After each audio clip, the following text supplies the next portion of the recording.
et bienvenue sur cette chaîne YouTube dédiée au jardinage. Qu'est-ce qu'on va voir aujourd'hui? Je vais vous montrer comment planter des petites pommes de terre.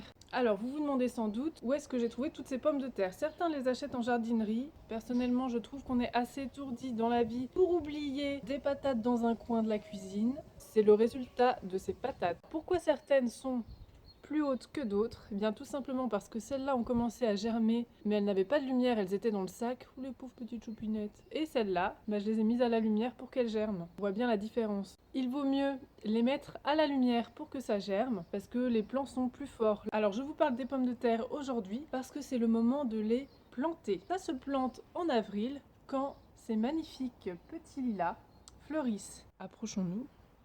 Mais dans ma rue, j'ai vu un lilas blanc, exactement comme celui-ci. Moi, j'en aimerais bien un violet, ça ferait joli aussi, qui est parfaitement en fleurs. Donc nous, on doit être un petit peu protégé ici, et c'est pour ça que la plante n'est pas fleurie.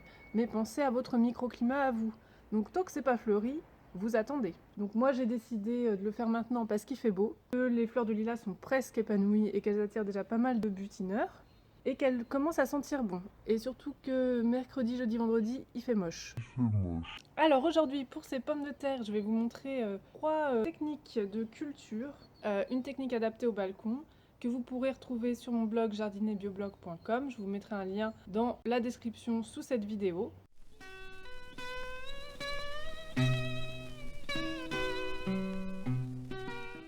Je vais vous expliquer globalement en quoi ça consiste. Vous prenez un pot assez grand, ou vous prenez un vieux sac de terreau. C'est ce que j'avais fait quand j'étais à Paris et que j'avais un balcon.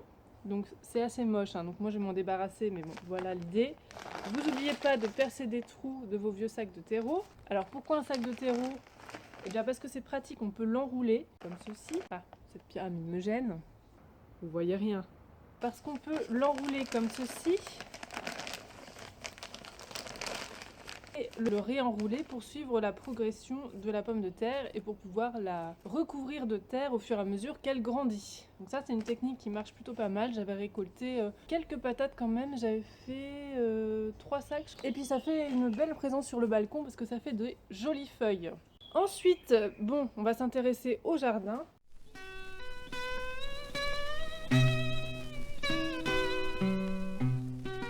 Bactère, c'est pas possible, on dirait que je fais caca là. On va creuser et on va mettre la pomme de terre dans la terre, tout simplement. Et donc je vais faire ces deux types de cultures côte à côte, comme ça on verra laquelle fonctionne le mieux et laquelle je réitérerai l'an prochain. Donc il y en a une, c'est la culture traditionnelle et l'autre c'est comme une culture en lasagne, mais un peu plus simplifiée et je mettrai que des patates.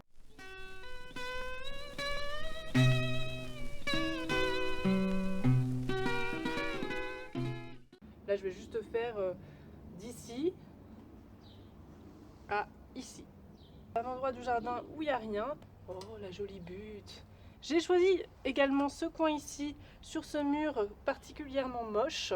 Et bien parce que j'ai espoir que les pommes de terre avec leur beau feuillage cachent ce truc moche pendant toute la saison. Oui. Bon, ce qu'on préconise quand même, c'est que les pommes de terre puissent avoir quand même un ensoleillement à peu près sur toute la journée. Bon, là je vous avoue, je vais commencer à bêcher.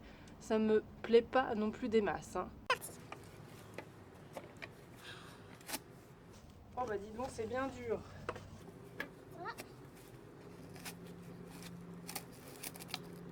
Tout ça pour pas creuser.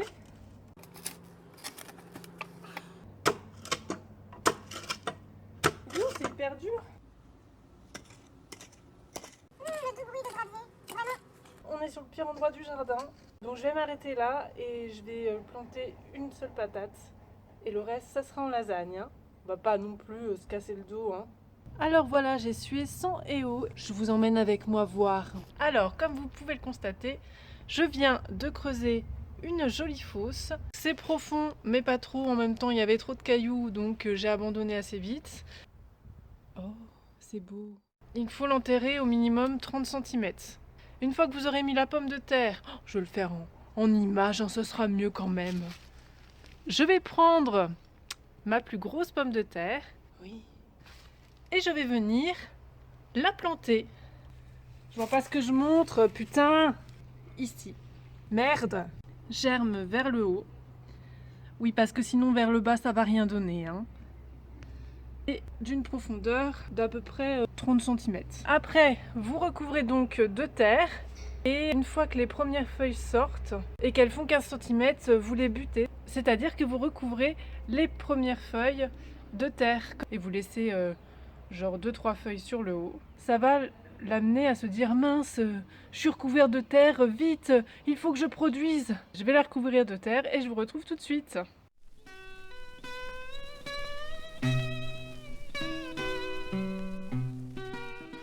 On va pas non plus se casser le dos, hein. Alors voilà, maintenant nous allons voir la deuxième technique de culture de patates que je vous propose dans cette vidéo, qui est aussi plébiscitée par Damien Decart. Il a une chaîne YouTube très intéressante sur la permaculture, je vous mettrai un lien en barre d'infos. Donc la deuxième technique de culture, c'est de faire comme une lasagne. Donc une lasagne, c'est des couches alternées de matière humide et de matière sèche. Donc la matière humide, qu'est-ce que c'est? C'est tout ce qui est vert et un peu poisseux, quoi. Donc les épluchures de légumes, les résidus de tonte, et la matière sèche, c'est tout ce qui crisse sous les doigts, donc les feuilles mortes, la paille, la litière des cochons d'Inde, si vous avez des cochons d'Inde, oui, c'est très spécifique. Donc là, on va faire quelque chose de plus rapide. On va juste alterner du compost, oui, et de la matière humide, oui. Bon, moi j'ai pas de compost, encore une fois on fait avec ce qu'on a sous la main, mais j'ai du terreau qui a l'air parfait. Donc la technique, c'est de prendre une zone de culture avec plein de merdier dessus. Là vous voyez, il y a plein d'herbes comme je vous ai montré tout à l'heure. On va pas désherber, on va rien faire, on va juste recouvrir de terre et ça suffira. Donc on recouvre d'une première couche de 30 cm de terreau, après on met 10 cm de tonte, puis on recouvre de 15 cm de terreau compost et on finalise avec une touche de encore 10 cm de tonte, puis une couche de paillage de votre choix, donc ça peut être de la paille ou des feuilles mortes si vous en reste dans votre jardin. J'avais été chercher pas mal de feuilles mortes que j'ai mis principalement sous la haie parce que je trouvais que la terre était pas très belle, donc maintenant elle est bien grumeleuse, elle est bien vivante.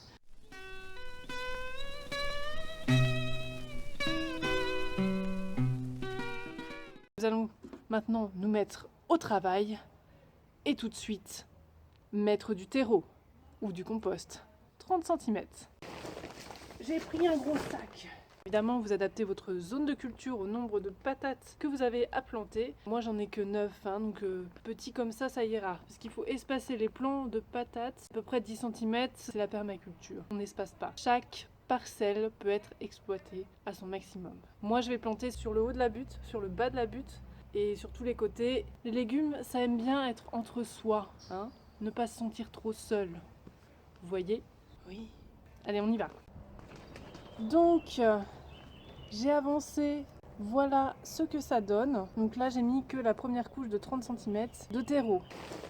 J'ai pris un gros sac. Donc j'ai mis également des bouts de bois que j'avais taillés pour éviter que la terre se fasse la malle. Maintenant, je vais arroser, parce qu'il est important d'arroser entre chaque couche. Alors, il est où mon arrosoir? Et après, on passe à la couche de 10 cm de terreau. Arrosoir. Ah, il est là-bas. Donc on arrose bien partout. Si comme moi, vous n'avez pas d'herbe sur votre terrain, mais n'hésitez pas à demander sur Allo Voisin, il y en a qui sont ravis de se débarrasser de leur tonte de pelouse ou d'aller dans une déchetterie pour récupérer de la tonte de pelouse. L'idéal, c'est qu'elle soit sèche. Bon, la mienne est déjà un peu en décomposition, hein. Si vous n'avez pas de tonte de pelouse, prenez n'importe quelle feuille résidu de ce que vous avez taillé, coupé, oui, vos légumes. Oui. Il faut que ce soit humide. Après, vous arrosez. Arrosoir. Et après, on continue. Je vous montre une fois que tout ça est terminé. Parce que ça commence à être un peu long, hein? Oui. Fouh, j'ai presque fini. Il y a le soleil qui cogne, donc je commence un peu à fatiguer, mais je voulais vous montrer où est-ce que ça en était. J'ai mis la dernière couche de tonte de gazon. Donc voilà ce que ça donne. Alors pourquoi on préconise de mettre de la tonte de gazon sur une lasagne? C'est parce que, regardez, attention, pour les âmes sensibles, s'abstenir. On dirait que je fais caca, là. J'ai récupéré de la tonte de gazon il y a une semaine à peu près. Si vous la remuez pas, ça se décompose très très vite. Il n'y a presque plus rien. Mais par exemple, ici, ça c'est de la vieille tonte de gazon qui était bien toute fraîche. Et regardez, je presse, de l'eau coule. Bon, on voit rien. Mais je vous assure que c'est bien spongieux et c'est très bien pour garder l'humidité de votre lasagne. Là, il me reste plus qu'à mettre des feuilles mortes ou de la paille, mais les feuilles mortes sont préconisées. Bon, il m'en reste plein dans la haie, donc Je vais recouvrir de feuilles mortes sur 5 cm. Surtout, n'oubliez pas d'arroser entre chaque couche de votre lasagne. Arrosoir. Et surtout, vous ne plantez pas tout de suite, parce qu'avec la tonte de gazon plus le compost, ça va se décomposer et ça va monter en température. Donc vous attendez une semaine avant de planter vos pommes de terre. Alors si vous voulez cailler à un moment donné et que vous n'avez pas de chauffage, demandez à un voisin de la tonte de gazon, laissez-la en tas sans la remuer, et franchement, ça chauffe quand même pas mal, hein. J'en ai rajouté à mon compost et il se décompose vachement plus vite. Pour augmenter la productivité de vos petites patates, pommes de terre pardon, les coupez en deux, vous laissez un germe sur chaque petit bout de pomme de terre, vous les plantez et chacun vous donnez plusieurs kilos, quintaux de patates. Pommes de terre, pardon. Bon, il faut pas se précipiter, hein, on récolte pas tout de suite les pommes de terre. Voilà, en tout cas, je vous remercie d'avoir regardé cette vidéo qui était un petit peu pratico-pratique, essuyée sans EO et qui a permis d'habiller bientôt ce mur dégueulasse.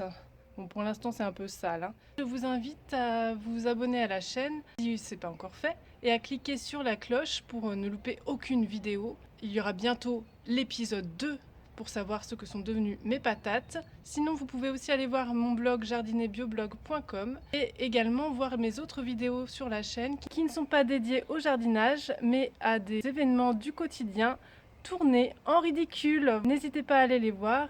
En tout cas, je vous retrouve bientôt pour une prochaine vidéo et surtout, jardinez bio!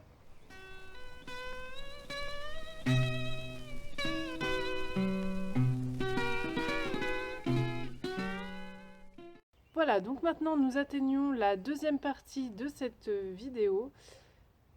Pas du tout ce que je veux dire. J'ai décidé de prendre de la distance avec vous. Alors voilà, maintenant nous allons voir... Voilà, je m'éloigne. La deuxième technique... Non mais je regarde ailleurs. Les mettre à la lumière pour que ça germe. Je me décrotte les dents. Mais que pour les tomates.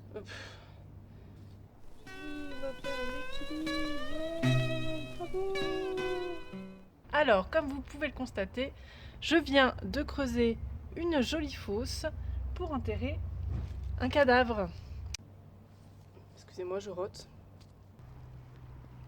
Ah merde, j'ai tiré la langue. On dirait que je fais caca là. Eh bien parce que j'ai espoir. Ça me coupe la tête, ça fait ça. Donc là on peut voir. Bon, je sais pas trop si. Voilà, comme ça serait bien, mais ça va être chiant à tenir. Oh, c'est beau. J'ai 9 patates, hein, on va pas non plus s'exciter. Si vous êtes fort en botanique, on va pas non plus se casser le dos, hein. On va pas désherber, hein, on va rien faire, hein. Je me tiens, j'ai peur de péter la gueule. Je me tourne pour pas que vous voyez mon cul. Ça vous dérange? Hop là, doucement. Patatras. Je vais donc rapprocher cette caméra. Je vois pas ce que je montre, putain! Bon, j'ose pas trop bouger mon portable. Merde! Merde. Cet arrosoir de merde. Oh, je sais pas comment je vais me mettre. Pomme de terre, pardon. Oui.